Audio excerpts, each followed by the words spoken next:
राध्या के मन की धरती पर पिछले कई दिनों से संदेह का एक नन्हा बीज चुपचाप अंकुरित हो रहा था। यह बीज किसी साधारण शंका का नहीं था, बल्कि उन अनकहे सवालों का था जो हर दिन उसके भीतर उगते और उसे बेचैन कर देते। निहारिका का अचानक बदला हुआ व्यवहार, उसकी आंखों में छिपी अजीब सी चमक और दूसरी ओर प्रथम सर की लगातार बिगड़ती तबीयत, इन दोनों बातों के बीच कोई न कोई अदृश्य डोर जरूर थी। राध्या जितना सोचती उतना ही उलझती जाती। उसे लगता जैसे सच उसकी आंखों के सामने ही है, बस एक परत हटाने की देर है। प्रथम सर हमेशा से अनुशासित, संयमी और अपने स्वास्थ्य को लेकर सजग रहने वाले इंसान थे। डॉक्टर की सलाह के बिना वह पानी तक नहीं पीते थे। फिर अचानक उनकी तबीयत का यूं बिगड़ना, उनका चिड़चिड़ा हो जाना, छोटी छोटी बातों पर गुस्सा करना, यह सब सामान्य नहीं था। राध्या ने गौर किया था कि जब भी निहारिका आसपास होती, प्रथम का व्यवहार कुछ ज्यादा ही असामान्य हो जाता। कभी वह अत्यधिक शांत हो जाते तो कभी अचानक भड़क उठते। यह सब देख देख कर राध्या के मन में शक की जड़ें और गहरी होती गईं। एक रात जब घर में सन्नाटा पसरा हुआ था और सभी अपने अपने कमरों में जा चुके थे, राध्या ने ठान लिया कि अब सच जानना ही होगा। वह दबे पांव निहारिका के कमरे की ओर बढ़ी। उसका दिल इतनी तेजी से धड़क रहा था कि उसे डर था कहीं उसकी धड़कनों की आवाज ही सबको जगा न दे। दरवाजा आधा खुला था, कमरे में हल्की सी खुशबू फैली हुई थी और सब कुछ सामान्य दिखाई दे रहा था।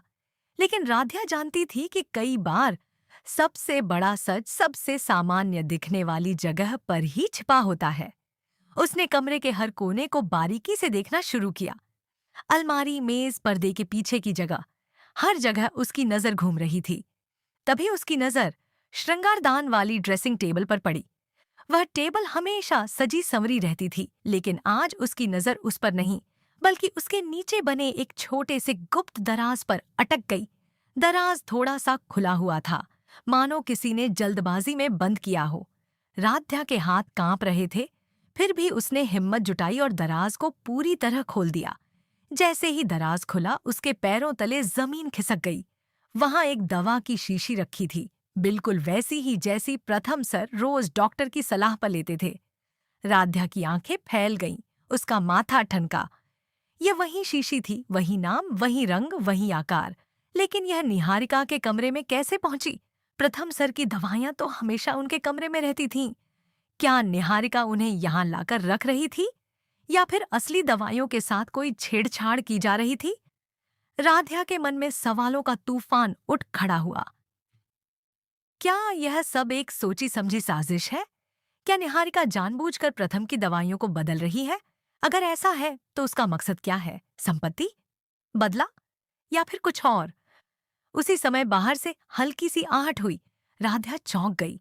उसने जल्दी से दराज बंद किया और कमरे से बाहर निकल आई। लेकिन वह नहीं जानती थी कि निहारिका ने उसे देख लिया था।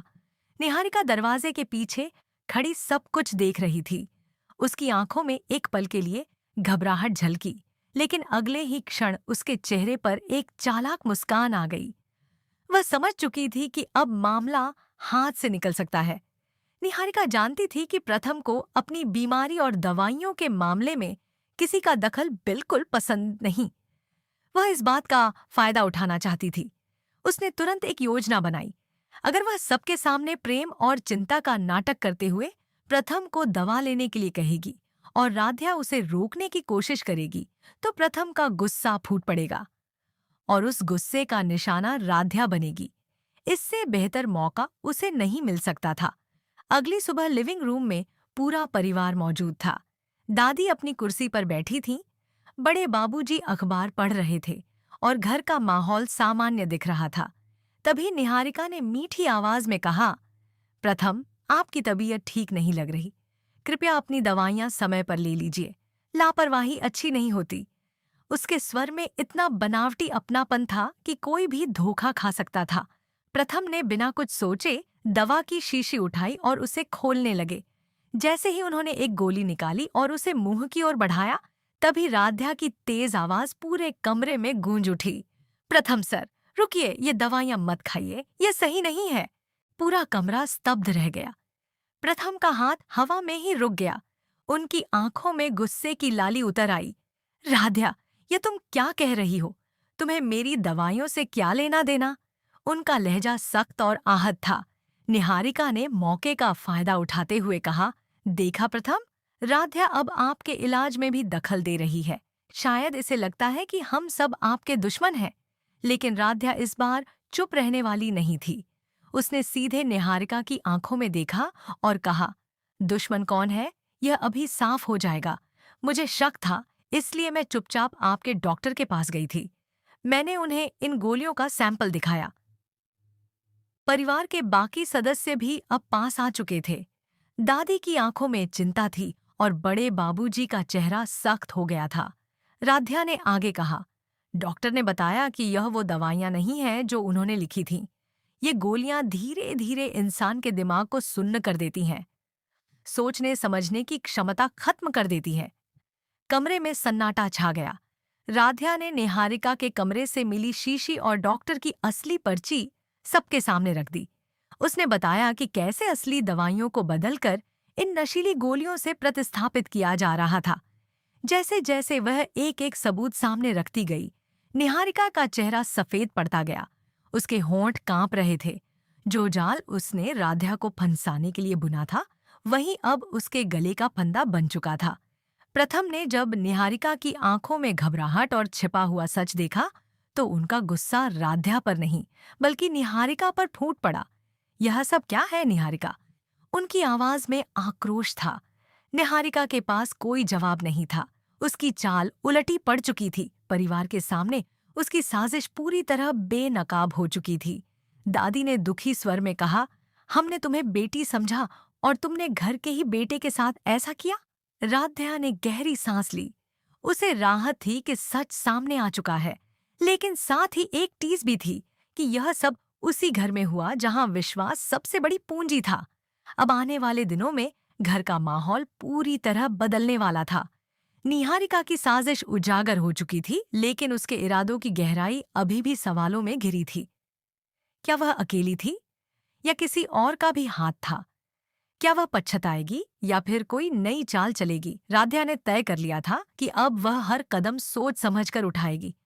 उसने यह भी समझ लिया था कि सच्चाई की राह आसान नहीं होती, लेकिन अंत में जीत उसी की होती है जो साहस नहीं छोड़ता। घर के आंगन में खड़ी होकर उसने आसमान की ओर देखा।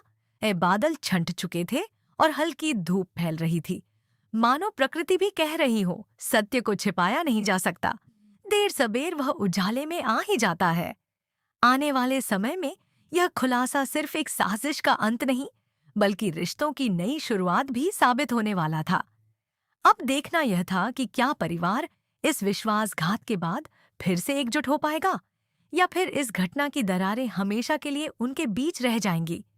कहानी यहीं थमती नहीं, ये तो बस एक मोड़ है। आगे और भी राज खुलेंगे और रिश्तों की परीक्षा होगी। लेकिन फिलहाल राध्या ने साबित कर दिया था कि साहस और सच्चाई किसी भी साजिश से बड़े होते हैं।